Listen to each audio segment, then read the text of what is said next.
Hello guys, what's up. मैं Megha Saxena, your physics educator. तो आज का जो हमारा नया टॉपिक है वो है न्यूक्लियस। ओके, तो हमारी जो यूनिट चल रही है वो है एटम एंड न्यूक्लियाई। तो जो हमारा आज का जो टॉपिक है वो है न्यूक्लियस। ओके, तो आइए न्यूक्लियस के बारे में देखते हैं। व्हाट इज़ अ न्यूक्लियस, कि जो न्यूक्लियस है वो क्या है आखिर। ओके, तो लास्ट वीडियो में हमने आपको बताया था कि जो न्यूक्लियस है वो क्या है, कि एक परमाणु, जो परमाणु होता है उसका जो मिड वाला पार्ट है, ओके, जो पूरी तरीके से कैसा पार्ट है, धनावेशित भाग है। तो रदरफोर्ड ने इस पार्ट को क्या कहा था, न्यूक्लियस। ओके, रदरफोर्ड ने इस पार्ट को बोला था न्यूक्लियस, यानी कि नाभिक। ठीक है, तो ये जो पार्ट था हमारा वो था न्यूक्लियस। इस तरीके से ये पूरा, और जो इलेक्ट्रॉन्स थे वो क्या थे, इसके चारों तरफ चक्कर लगा रहे थे। तो रदरफोर्ड ने कुछ इस टाइप से अपने एक्सपेरिमेंट में कुछ इस टाइप से ड्राइव किया था। ठीक है, तो जो नाभिक है जिसकी खोज की थी रदरफोर्ड ने, नाभिक की जो खोज की गई वो रदरफोर्ड द्वारा की गई, और उन्होंने बताया कि जो परमाणु का मिड वाला पार्ट है उसको बोला जाता है, जो पूरी तरीके से पॉजिटिव पार्ट होता है, यानी कि धनावेश भाग होता है, और जिसे उन्होंने नाम दिया था नाभिक। ठीक है, तो आइए हम नाभिक के बारे में आगे देखते हैं। नाभिक के बारे में, नाभिक जो क्या है, इसमें जो धनावेश भाग होता है वो होता है प्रोटॉन्स। ठीक है, प्रोटॉन्स की खोज किसने की थी, रदरफोर्ड ने, क्योंकि रदरफोर्ड ने ही नाभिक की, और नाभिक जो धनावेश पार्ट होता है उन्होंने बताया कि ये जो सारा का सारा पार्ट्स है वो क्या है, प्रोटॉन। तो जो प्रोटॉन की खोज की गई वो रदरफोर्ड द्वारा की गई। धनावेशित कणों को, जो पॉजिटिव पार्ट्स थे, उनको इन्होंने क्या बोला, प्रोटॉन कहा जाता है। ठीक है, धनावेशित कणों को प्रोटॉन कहा जाता है। एंड इसकी कुछ प्रॉपर्टीज़ थी कि जो प्रोटॉन्स हैं तो वो उसी किस टाइप से प्रॉपर्टीज़ होंगी। तो जो उसकी प्रॉपर्टीज़ थी वो क्या थी, कि जो प्रोटॉन है नाभिक का एक संघटक है, यानी कि नाभिक के अंदर ये प्रेजेंट होता है। ठीक है, एंड प्रोटॉन जो होता है वो धनावेशित होता है, यानी कि पॉजिटिव होता है। प्रोटॉन पर आवेश का जो परिमाण होता है, यानी कि प्रोटॉन पर जो चार्ज होता है वो कितना होता है, 1.6 इंटू 10⁻⁻19 कूलाम। ओके, क्योंकि फोर्स जो है, फोर्स को हम किस में मेजर कर रहे हैं, यहाँ पर चार्ज जो है उसको कूलाम में। ठीक है, एंड यहाँ पर हम बात करते हैं प्रोटॉन पर जो आवेश प्रोटॉन, नाभिक में प्रोटॉन्स की जो संख्या होती है वो परमाणु की संख्या जेड कहलाती है। क्योंकि हम जो इसमें प्रेजेंट करेंगे, जो हम न्यूमेरिकल सॉल्व करते हैं आगे, तो उसमें जो हम प्रोटॉन्स को प्रेजेंट करते हैं वो परमाणु की संख्या जेड कहलाती है। ओके, तो ये तो था पूरा प्रोटॉन्स जिसकी खोज रदरफोर्ड ने की थी, एंड ये पॉजिटिव पार्ट्स होता है, एंड ये नाभिक के अंदर प्रेजेंट होता है। ठीक है, तो ये कुछ इस टाइप की इसकी प्रॉपर्टीज़ थी, एंड इसका जो आवेश है, यानी कि इस जो चार्ज होता है वो होता है 1.6 इंटू 10⁻⁻19 कूलाम। ठीक है, एंड अब बात करते हैं हम न्यूट्रॉन की। जो न्यूट्रॉन्स होते हैं वो क्या होते हैं, एंड न्यूट्रॉन्स की जो खोज थी वो चैडविक के द्वारा की गई। ठीक है, एंड जो न्यूट्रॉन्स की खोज किसने की थी, चैडविक ने।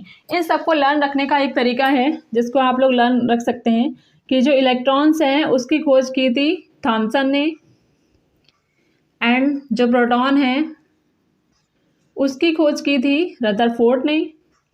आप इनको एक सीरीज़ में लर्न रखेंगे तो आपको अच्छे से ये लर्न रहेगा। एंड जो न्यूट्रॉन्स हैं उसकी खोज की थी चैडविक ने। ठीक है, तो ये तीनों कुछ इस टाइप से। तो हम बात कर रहे थे न्यूट्रॉन्स की। जो न्यूट्रॉन्स हैं उसकी खोज की गई थी 1932 में, किसके द्वारा, चैडविक के द्वारा। ठीक है, एंड इसकी जो प्रॉपर्टीज़ हैं, कि जो न्यूट्रॉन्स थे उसमें भी कुछ प्रॉपर्टीज़ होंगी, तो उसकी जो प्रॉपर्टीज़ थी वो क्या थी, कि जो न्यूट्रॉन्स है वो नाभिक का एक घटक है। ठीक है, एंड यह एक उदासीन कण है, यानी कि इस पर कोई भी चार्ज नहीं होता है, ना तो पॉजिटिव चार्ज होता है और ना ही नेगेटिव। ये एक न्यूट्रल है ये। ठीक है, न्यूट्रॉन्स पार्टिकल्स जो हैं वो कैसा है, न्यूट्रल, इस पर कोई भी आवेश नहीं होता है।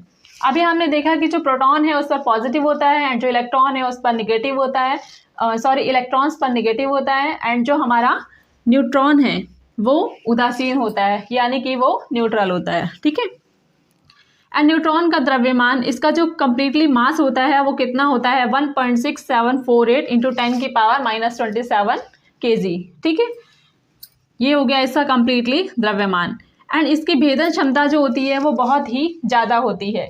न्यूट्रॉन्स में क्या होता है कि इसकी जो भेदन क्षमता होती है वो बहुत ही ज़्यादा होती है, क्योंकि जब हमारी परमाणु कोई एक्टिविटी होती है या रेडियो एक्टिविटी होती है तो उस कंडीशन में हम जो वहाँ पर एटम यूज़ करते हैं वो हमारे न्यूट्रॉन्स के ही मॉलिक्यूल्स वहाँ पर यूज़ किए जाते हैं। ठीक है, तो इसकी जो भेदन क्षमता होती है वो काफ़ी ज़्यादा होती है, क्योंकि ये क्या होता है कि अगर हम किसी भी बम्बार्डमेंट कराते हैं तो इसमें क्या होता है कि ना तो ये किसी भी अदर मॉलिक्यूल से या अदर एटम से क्या होते हैं, ये अट्रैक्ट नहीं होते हैं और ना ही ये उससे प्रतिकर्षित होते हैं। ठीक है, तो इसकी वजह से क्या होता है, इनकी भेदन क्षमता सीधे भेदते हुए आगे निकल जाते हैं, तो इसीलिए इनकी भेदन क्षमता बहुत ही अधिक होती है। ठीक है, एंड हमारा जो 5 पॉइंट है वो क्या है कि इसका प्रयोग मंदक के रूप में किया जाता है। इसका यूज़ जो है उसे हम मॉड्यूलेटर के रूप में भी यूज़ करते हैं। मंदक means as a modulator. Okay, नीचे लिखा है, आप लोगों को शायद दिख नहीं रहा होगा। इसका प्रयोग मंदक के रूप में किया जाता है, यानी कि मॉड्यूलेटर के रूप में। ठीक है, ऐसी हमारी कोई जो श्रृंखला होती है या ऐसा कोई हमारा रिएक्टर होता है जिसमें हम क्या करते हैं, बम्बार्डमेंट कराई जाती है, रिएक्शन होती रहती है, तो वहाँ पर हम जो एज अ मंदक यूज़ करते हैं वो न्यूट्रॉन्स को भी यूज़ करते हैं। ठीक है, तो न्यूट्रॉन्स जो होता है एज अ मंदक यानी कि मॉड्यूलेटर के रूप में भी यूज़ किया जाता है। तो ये तो थे हमारे प्रोटॉन्स और प्रोटॉन्स की प्रॉपर्टीज़ एंड न्यूट्रॉन्स की प्रॉपर्टीज़। ओके, तो नाभिक के बारे में कम्प्लीटली इंफॉर्मेशन हमने आपको दे दी। तो अब हम नाभिक की बंधन ऊर्जा के बारे में देखते हैं। ठीक है, नाभिकीय बंधन ऊर्जा यानी कि न्यूक्लियर बाइंडिंग एनर्जी। तो जो न्यूक्लियर बाइंडिंग एनर्जी है वो क्या है, नाभिक को उसके घटक कणों में विभक्त करने के लिए आवश्यक कुल ऊर्जा नाभिक की बंधन ऊर्जा कहलाती है। इनकी कहने का सेंस हुआ कि जो नाभिक है उसके घटक को उसको विभक्त करने के लिए, ठीक है, उसके जो उसे घटक हैं उनको तोड़ने के लिए या उसे विभक्त करने के लिए हमें जितनी एनर्जी की ज़रूरत होती है, यानी कि उसे अलग करने के लिए, विभक्त करने के लिए जितनी मैक्सिमम जो उसकी टोटल एनर्जी होती है उसको बोलते हैं हम यहाँ पर उसकी बाइंडिंग एनर्जी। ठीक है, तो जो बाइंडिंग एनर्जी होती है इसे हम बंधन ऊर्जा, इसे हम बोलते हैं del mc square. Del mc square से हम इसको आगे सॉल्व करेंगे तो हमारे पास जो डेल्टा m है वो हो जाएगा mp z प्लस का mn a minus Z in minus का m and c square dot amu। ठीक है, एंड बंधन ऊर्जा हमारी क्या होती है, ये पूरा as it is and into 931 MeV। ठीक है, and binding energy equals to होता है हमारे पास डेल्टा का m इंटू 931 यानी कि 931 MeV इलेक्ट्रॉन वोल्ट में। ठीक है, मिली इलेक्ट्रॉन्स वोल्ट में।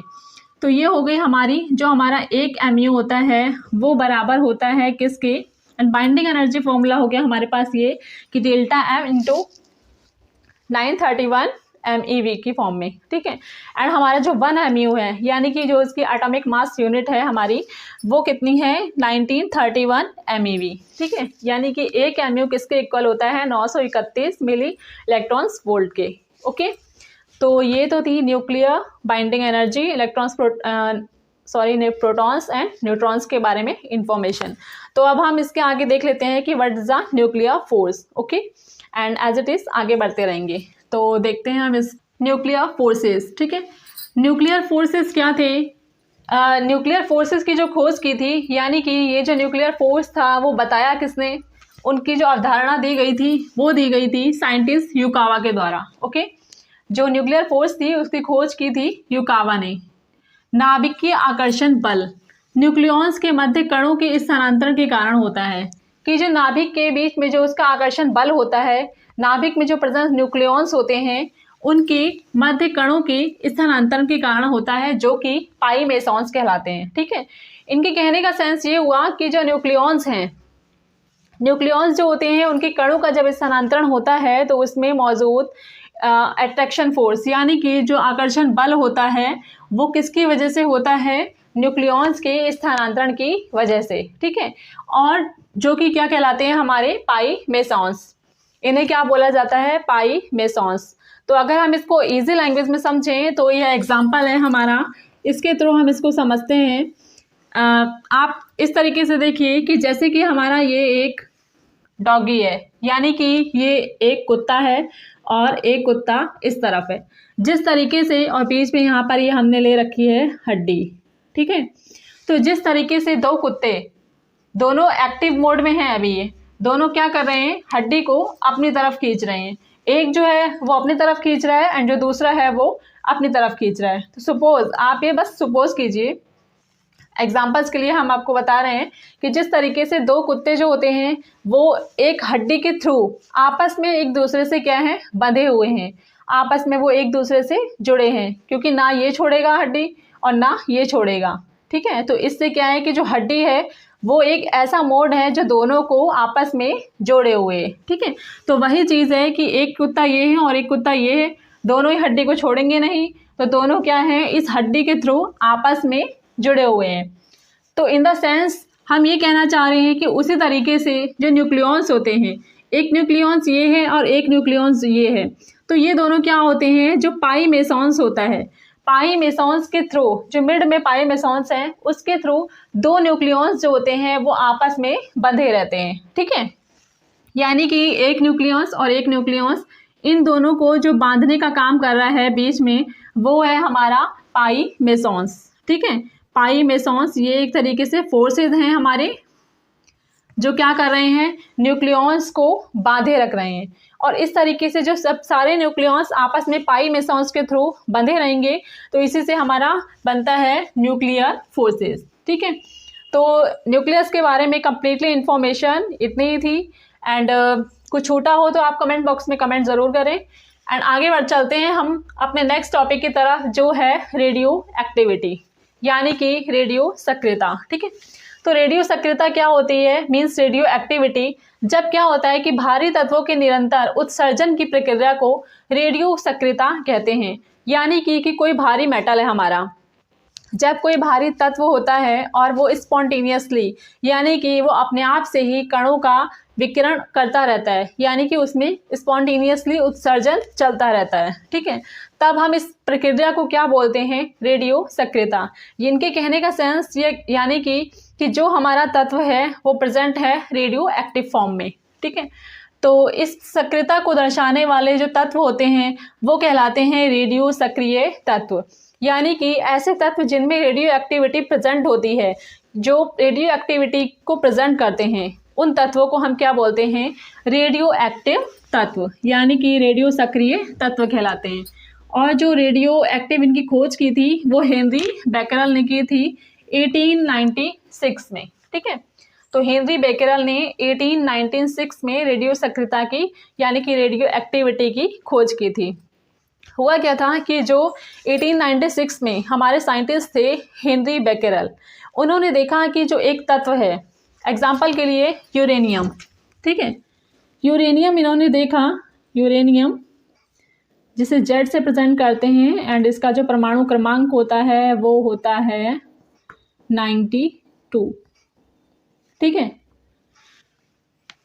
तो हेनरी बेकरल ने देखा कि जो यूरेनियम है उसमें से क्या हुआ कि अपने आप ही स्पॉन्टेनियसली वो क्या कर रहा है, उत्सर्जन करे जा रहा है। जब उसमें उत्सर्जन करे जा रहा था तो इस तरीके से बाय फिगर हम आपको समझाते हैं ये कि ये प्रोसेस किस तरीके से था।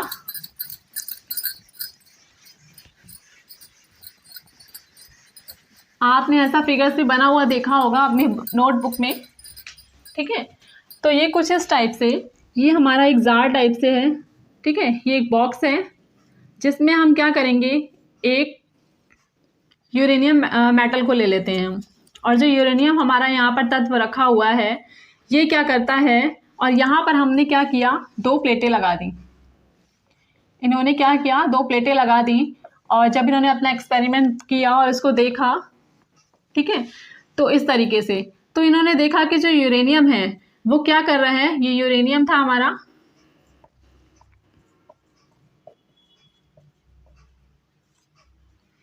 इसमें से क्या हुआ कि जो कुछ किरणें थी वो तो सीधी चली गई, कुछ किरणें सीधी जा रही थी, एंड कुछ जो थी वो क्या कर रही थी, पॉजिटिव की तरफ, और कुछ क्या कर रही थी, निगेटिव की तरफ अपने आप ही अट्रैक्ट हो रही थी। जब इस तरीके से स्पॉन्टेनियसली लगातार क्या हो रहा था कि जो तत्व थे वो अपने आप ही इस तरीके से जो किरणें थी वो निकल रही थी, कुछ पॉजिटिव की तरफ जा रही थी, कुछ नेगेटिव की तरफ, एंड कुछ क्या हो रही थी, सीधी सीधी दिशा में जा रही थी। तो इन्होंने क्या किया, अपने एक्सपेरिमेंट में बताया कि ये जो सीधे जा रही थी इनको इन्होंने प्रेजेंट किया गामा किरणों से, कि जो सीधे जा रही हैं ये है हमारी गामा किरणें, ठीक है।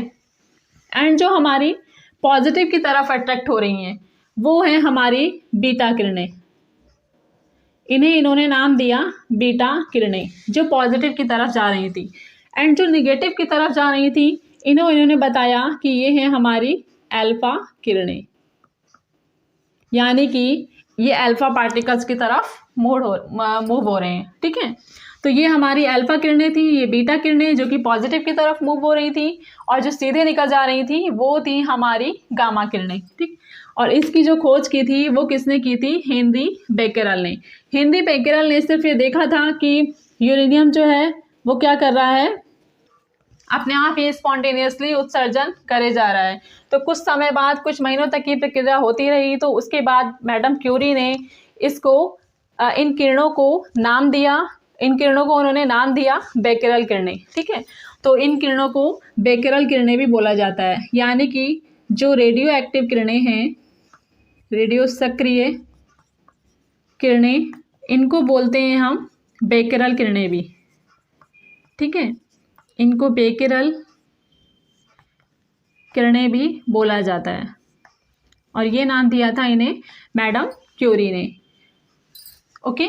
तो रेडियो एक्टिविटी के बारे में फुली इंफॉर्मेशन आप लोग अच्छे से समझ ही गए होंगे कि what is a radio active, and इस तरीके से ये फिगर किस तरीके से हमारा वर्क करता है, ओके। तो चलते हैं हम अपने नेक्स्ट टॉपिक की तरफ, form of decay law, okay. Mathematical form of decay law यानी कि क्षय नियम का गणितीय रूप। Mathematical of decay law, radio active का जो डिके है उसका मैथमेटिकल फॉर्म। तो हम यहाँ पर एज्यूम कर रहे हैं कि माना क्षय से पूर्व परमाणुओं की संख्या हमारी क्या है, n नॉट, ठीक है। n क्या है, हमारे नंबर ऑफ मॉलिक्यूल्स, यानी कि परमाणुओं की संख्या, जिसे हमने लिया हुआ है कि माना क्षय से पूर्व, यानी कि जब उनका डिके नहीं हुआ था उससे पहले जो हमारे नंबर ऑफ मॉलिक्यूल्स थे उन्हें हमने प्रेजेंट किया है n नॉट की फॉर्म में, ठीक है। n यहाँ पर है तथा समय t=0। उसके बाद जब डिके हो चुका है, विघटन हो चुका है, एंड विघटन होने के बाद जो हमारे पास जो पार्टिकल्स हैं, जो परमाणु हैं, वो कितने बचे हुए हैं, तो विघटन के पश्चात शेष परमाणुओं की संख्या हो गई n, ठीक है, सिंपल n, यानी कि जो पहले थे वो थे n नॉट, और जब विघटन के पश्चात हमारे पास जब कितने बचे हुए हैं वो है हमारे नंबर ऑफ पार्टिकल्स, यानी कि परमाणुओं की जो संख्या है, मॉलिक्यूल्स की संख्या, वो हो गई n, ठीक है। एंड यहाँ पर जो हमारा टाइम है वो t तथा विघटन की दर, यानी कि जो रेट है हमारा विघटन का, तो उसकी जो दर है वो हो जाएगी dN/dt, यानी कि जो नंबर ऑफ मॉलिक्यूल्स हैं हमारे वो, एंड जो हमारा टाइम है t वो। तो दोनों का बहुत ही, जब हम अल्प, यानी कि जब हम उसको कम टाइम के लिए निकालते हैं तब हम क्या करते हैं, उसको डिफरेंशियल की फॉर्म में लेते हैं, ठीक है। तो ये हो गया हमारा dN/dt। तो dN/dt जो है हमारा, जो कि अनुक्रमानुपाती है, यानी कि डायरेक्टली प्रोपोर्शनल है n के। इस फॉर्म को आप ध्यान रखिए कि जो dN/dt है हमारा, वो अनुक्रमानुपाती है नंबर ऑफ मॉलिक्यूल्स के, यानी कि परमाणुओं के संख्या के अनुक्रमानुपाती होता है। यहाँ पर अगर हम इस प्रोपोर्शनल को हटाएंगे तो ये हो जाएगा हमारे पास नेगेटिव का लैम्डा n, ओके। तो we assume equation first, and आगे हम देखते हैं इसको, जहाँ हमारा लैम्डा क्या है, जो लैम्डा हमने यहाँ पर कांस्टेंट की फॉर्म में हमने यहाँ पर लैम्डा को लिया है। अगर हम नहीं ले सकते हैं यहाँ पर वर्ड, एज अ लैम्डा ही हम लेंगे यहाँ पर, जिसे हम प्रेजेंट कर रहे हैं क्षय नियतांक, यानी कि डिके कांस्टेंट से, ओके, जिसे हम विघटन नियतांक भी बोलते हैं और एक बोलते हैं क्षय नियतांक। तथा यहाँ पर जो ऋणात्मक चिन्ह है, यानी कि जो नेगेटिव साइन है, वो क्या शो कर रहा है कि dN/dt बढ़ने पर, जब dN/dt की वैल्यू तब बढ़ेगी तब क्या होगा कि जो n है वो घटेगा। आपने देखा होगा मोस्टली जब चीज़ें डायरेक्टली प्रोपोर्शनल होती हैं तब क्या होता है कि वो सेम फॉर्म में वर्क करती हैं, ठीक है। एंड जब इन्वर्स में होती हैं यानी कि इन्वर्सली प्रोपोर्शनल होती हैं, तब क्या होता है कि हमारा अगर dn/dt बढ़ता तो वो उधर वाला पार्ट घटता। लेकिन यहाँ पर हमारा जो नेगेटिव साइन है वो यहाँ पर शो कर रहा है कि dn/dt बढ़ने पर n जो होगा वो घटेगा, ठीक है। तो dn/dt इस तरीके से माइनस का लैम्डा dt की फॉर्म में हो जाएगा ये, क्योंकि घटेगा तो इसलिए हम क्या करेंगे, इसको dt की फॉर्म में ले लेंगे। अब आप यहाँ पर देखिए कि dn/dt एंड आगे हम इसको सॉल्व करेंगे कि दोनों तरफ हमने क्या किया है, समाकलन करने पर, यानी कि बोथ साइड इंटीग्रेशन। जब हम इनमें बोथ साइड इंटीग्रेशन करते हैं तब ये हमारा लॉग की फॉर्म में आ जाएगा, ओके। ये आ गया हमारे पास log e का n and equals to minus का लैम्डा dt का हो जाएगा t एंड प्लस का k जो कि हमारा कांस्टेंट, ठीक है। अब हम यहाँ पर क्या करेंगे, k की वैल्यू को निकालेंगे। कब हम एक कंडीशन ले रहे हैं कि जब t इक्वल्स टू 0 यानी कि जब टाइम t हो एंड जो हमारे नंबर ऑफ मॉलिक्यूल्स हो वो n equals to n nought की फॉर्म में हो, तब क्या होगा, तब हमारी जो इक्वेशंस बनती है वो होगी log e n nought equals to का k की फॉर्म में। अब आप देखिए कि इस k की जो वैल्यू है ये पूरी वैल्यू हमारी k की आ चुकी है एंड इसको उठाकर हम यहाँ पर पुट करेंगे, ठीक है। यानी कि समीकरण 3 का मान समीकरण 2 में रखने पर, समीकरण 3 का मान जब हमने 2 में रखा है तब हमारे पास as it is log e n and equals to minus का lambda t and plus log e n naught. k की जगह पे हमने वैल्यू पुट कर दी है log e n nought and हम इसको सॉल्व करेंगे। जो हमारा log e n नॉट है वो हम उठाकर इसको क्या करेंगे, इस तरफ ले आएंगे। तो ये हो जाएगा log e n माइनस का log e n नॉट, यानी कि log log वाले एक तरफ कर लेते हैं यहाँ एंड इक्वल्स टू का माइनस का लैम्डा t।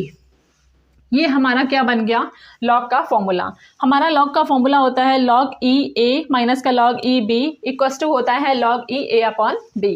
तो उसी फॉर्मूले से हम क्या करेंगे, इन दोनों की जो वैल्यू है यानी कि ये हो जाएगी log e n upon n nought and equals to minus का लैम्डा t, ओके। एंड अब हो जाएगा हमारा ये log जो है, जब हम इस log को हटाएंगे, log को हटाने के लिए ऐसा तो हटेगा नहीं है क्योंकि सिंगल log है, तो हम क्या करेंगे, इसको इस वाले log e की फॉर्म को इधर ले जाएंगे।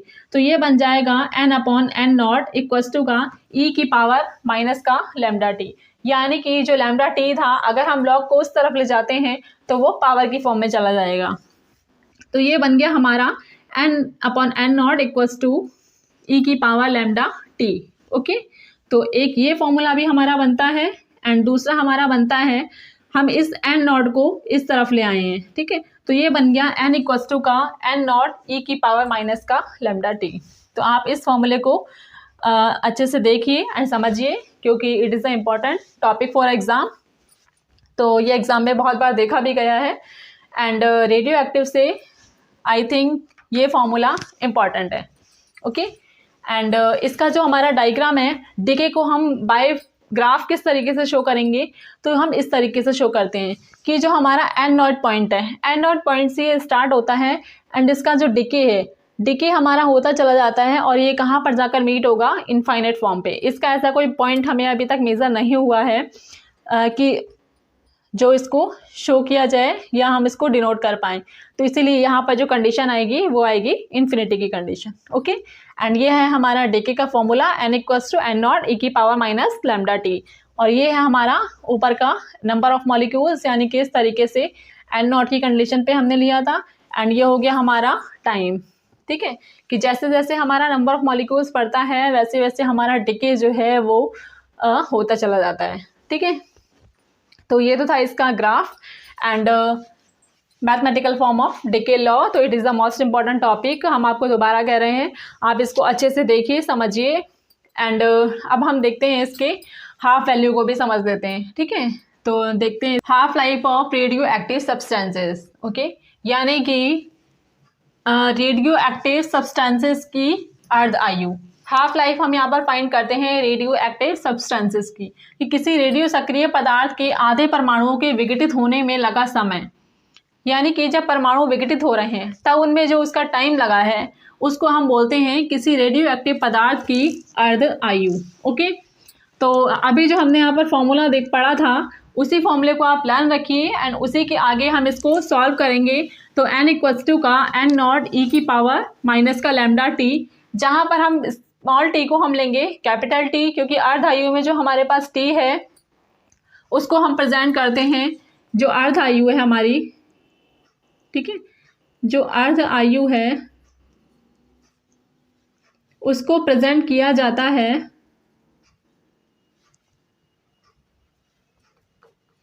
कैपिटल टी से। ओके, जो अर्ध आयु है उसको प्रेजेंट करते हैं हम कैपिटल टी से। तो ये हो जाएगा वेयर हमारे पास small T equals to capital का T and N equals to हम रख देंगे यहाँ पर अर्धायु यानी कि परमाणुओं का आधा n0/2। ठीक है, तब क्या होगा कि हम इस दोनों की जब वैल्यू हम इक्वेशन इसमें पुट कर देंगे तब ये हमारी बन जाएगी n0/2 and equals to n0 e की पावर माइनस का लैम्डा टी।